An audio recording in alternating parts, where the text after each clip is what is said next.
Bos. Siapa bos? Hah? Jangan turun saya punya pangkat.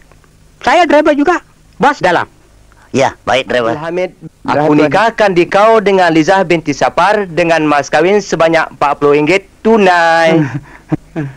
Jawablah. Apalah bodoh sangat. Yang kuat jadi hari. Jawab. Jawab apa tuan? Kau tanya aku pula. Jawab. Aku terima nikahnya si Polan binti Polan dengan mas kahwinnya sebanyak RM40 tunai. Nak sampai berapa kali ya? Nak sampai subuh? Saya baru nikah sekali je tuan. Dah lupa. Sekarang jawab macam mana aku ada tempoh hari. Ya. Sekali lagi. Abdul Hamid bin Lebaingah. Saya. Aku nikahkan dikau dengan Lizah binti Sapar dengan mas kahwinnya sebanyak RM40 tunai. Aku terima nikahnya Liza binti Sapar dengan mas kahwinnya RM40 tunai. Salah tu. Dah boleh tu. Sah ya? Sah.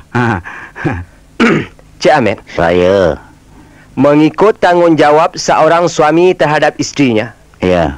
sekiranya awak meninggalkan si isteri selama 4 bulan Ya. dengan tidak memberi nafkah zahir dan batin, mengadu ia kepada qadi dan sabit kesalahannya, maka jatuhlah satu talak.